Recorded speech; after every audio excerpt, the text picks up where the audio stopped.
Hey everybody, welcome back to the garage. If this is your first time tuning in, make sure you do not hit the subscribe button or the bell icon. I do not upload videos regularly and I don't know what the content is going to be. That is because I'm a little bit all over the place. I'm a little bit eccentric myself, but a lot of the time I'm either doing stuff here in the garage or metal fabricating or messing with some mechanical stuff on the LS Swap Jeep or electrical gremlins with the Maserati and dirt bikes or motorbikes or cycling or whatever the case may be. So I never really know what I'm going to be doing, so or when I'm going to upload anything. So yeah, I would say it's probably not worth subscribing, but if you do find the video helpful, smash the thumbs up button because that helps it find its way to other people that might find the video helpful. So just a quick update for the garage before I get into the main content of this video.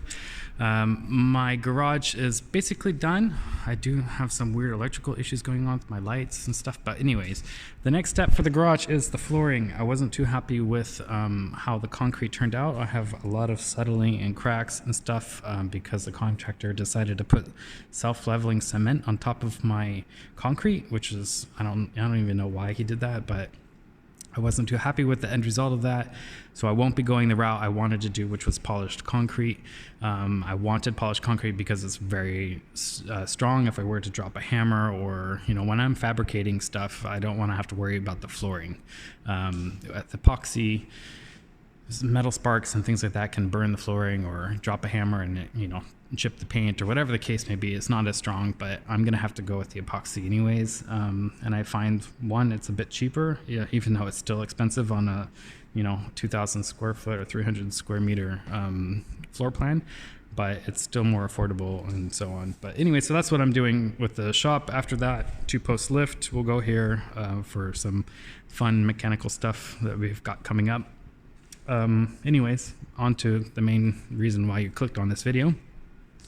This is my Dometic CFX 375 dual zone. This is the latest fridge, I believe, that Dometic has. I've had it since 2020. I don't think they've come out with a newer one since then. But yeah, I've been having a bit of problems with the fridge, and it's not to Dometic's fault. It's most likely, I'm almost certain it's my fault. The reason for that is because I built my own battery system. And I do have two friends of mine that I've recommended this fridge to because the fridge does work great. And they both have the same exact fridge as me and they don't have any issues, but they use it in different applications. One of them keeps it in the house as a secondary fridge, and the other one keeps it in his outdoor kitchen for his RV, but that's on a professional installed electrical system as well. So yeah, they don't have the issues that I've been facing. Most of the issues I'm facing are, again, like I said, have to do with my battery setup that I've built, which I'll get to that in a second. And they only happen when I'm on 12 volt on the battery system, not on house power or AC, however you want to call it. So if you look at my fridge now, I'm at 2 degrees and 1 degrees. The compressor is on because this should be, I think, down to 1. So it's been at temperature for quite some time now. I think maybe a couple weeks I've been having it plugged in. That's just because I'm doing testing and diagnostic stuff before an upcoming camping trip. But yeah, normally it cycles off and it's been working fine when it's on house power. I do have stuff in the fridge. You should always have stuff in your fridge when you have it running. The reason for that is the stuff in the fridge helps keep the temperature inside the fridge. Obviously, if there's nothing in the fridge, the compressor has to work a bit more to cool nothing, to keep nothing cool, as opposed to having something that will retain some of that temperature. So whenever you're running your fridge, you should always have something in it, just basics there. And then I just wanted to note, if you look at your label, this is something that will come in handy in a minute. If you look at your label, it says the max power is 9.6 amps on 12 volt. Okay, 9.6 amps is the most that this fridge will pull. That is when you first turn it on and it's hot, or it's in a hot car or whatever the case, and you're bringing the temperature down. Why is that important? that could be the reason why you're having error messages like I have been, because the fridge pulls quite a bit of power until it gets down to temperature, and once it's down to temperature, it would only pull about between 1 to 3 amps continuously. Usually around 2.6 or whatever the case is, depending on the temperature you have your fridge set at, how many zones you have on, and the ambient temperature around the fridge. So for my example, ambient temperatures are around 20 degrees Celsius, or I don't know what that is in Fahrenheit, 70s or 60s, 70s something. But anyways, normal ambient temperatures, and having both the fridge and freezer on, I'm usually idling around 2 point something amps consistently. So this was the error message that I was receiving. You might be receiving the same one. So it is warning 09. Even though that my battery's voltage was 14 volts, I was still receiving an error message. So I was trying to figure out the reason why on a full battery am I still receiving an error message. And then I managed to capture the error message itself. If I can get it to focus here, it says valve faulty. So I've contacted Dometic, sent the fridge back to the guys who sold me the fridge in the first place. They did some testing over the weekend to find out why that was, and this was maybe about a year ago. And they had no results from that testing. They said that the fridge was operating normally, and it's most likely caused by my power supply. So a little unsure about Dometic why they would give an error message that was related to power supply, but have it as a faulty valve error. If there's an electrical error or electrical reason for an error, they should just say so in their error messages, or maybe that's just the programming or whatever. But in future updates, if Dometic could include that as the reason, if it's an electrical issue, then it should just say electrical supply or whatever the case may be. Many of you that know Dometic will know that there is battery protection on these fridges. Some people use their car batteries to power them for the weekend or whatever the case may be, and the fridge will shut off to protect your car's start battery, so you're still able to start your car. If it's on high protection, it will shut off, I think, around 12 volt. And if it's on low protection, I think it goes to like 10.5 or something like that, or maybe 11 volt. Don't quote me on that. I'm not exactly sure. I have to check the owner's manual, but yeah, so they do have battery protection, but as you can see, I was still at 14 volts, so I don't know why I was receiving that error message. So doing some digging, if they, what they were saying was true, that it was my power supply. And like I said, I did build my own battery setup, which we can go take a look at now. We can find out, why I was getting this error message. So this is my 12 volt battery. Let's move my phone here.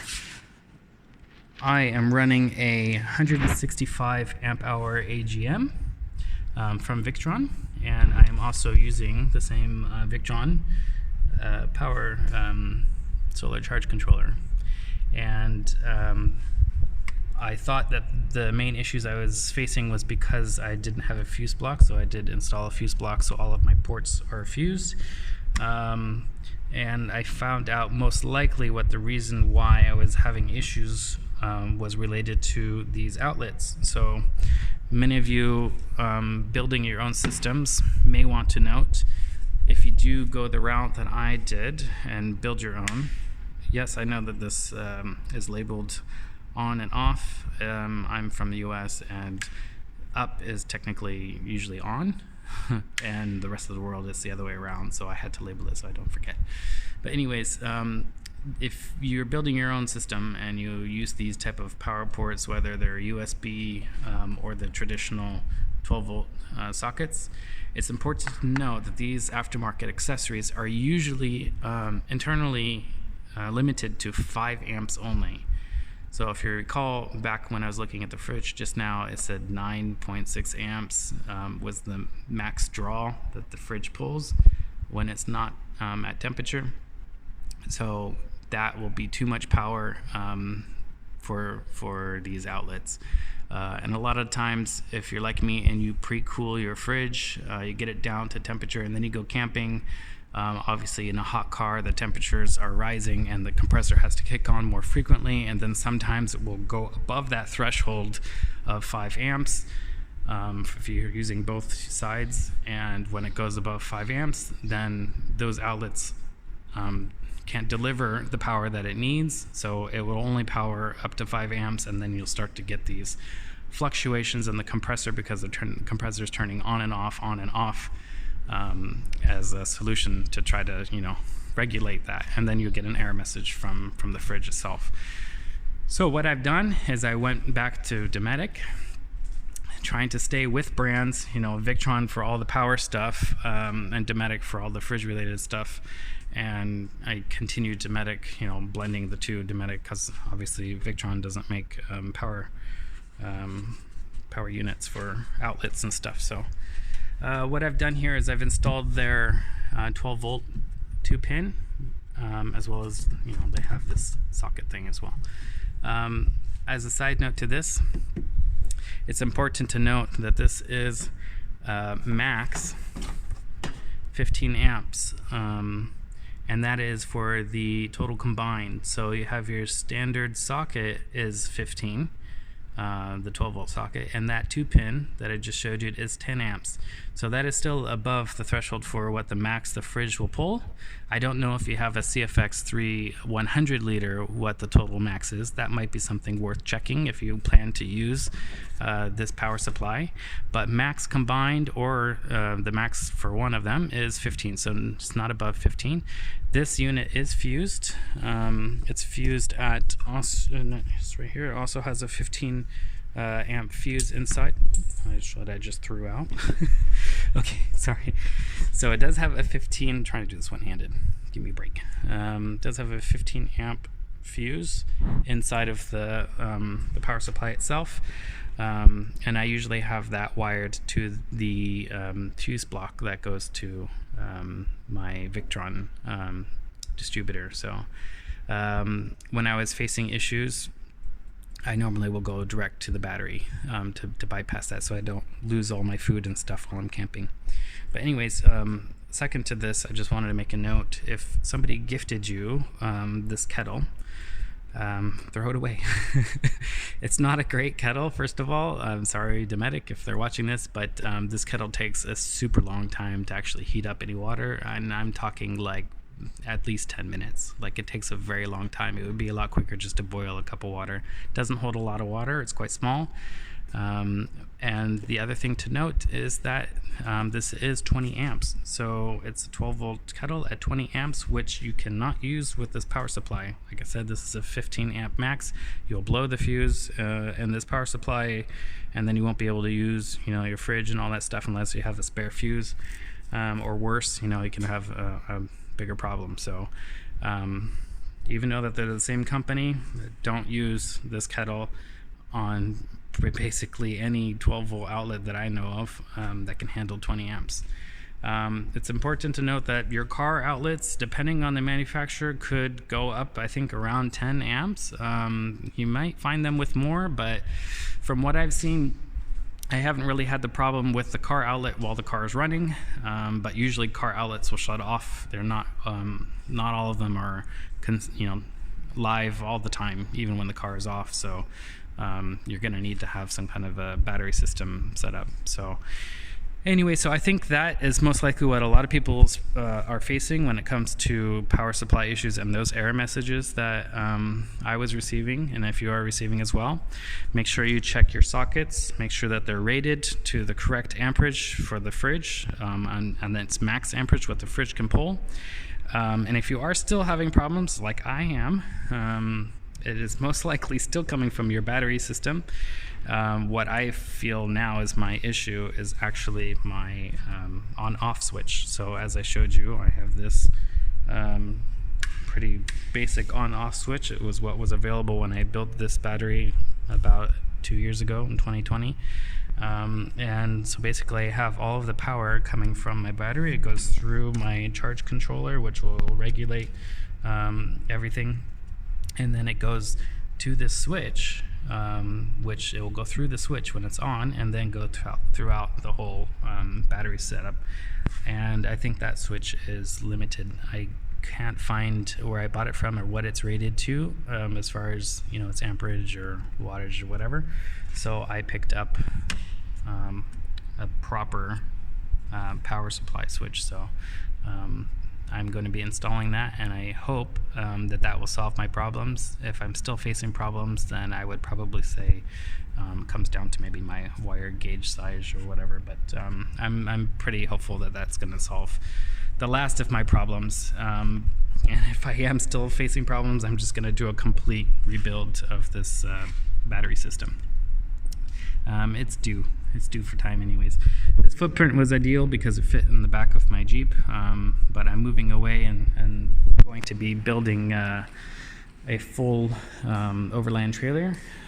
So stay tuned if you're interested in seeing that. But I've got C-jacks as well as Timberin axle-less suspension and all that stuff, idler hubs and everything. So I'm going to be doing a full overland trailer build. But yeah, so anyway, stay tuned. If you like this video, again, just give it a thumbs up. Thanks for watching, and catch you guys on the next one.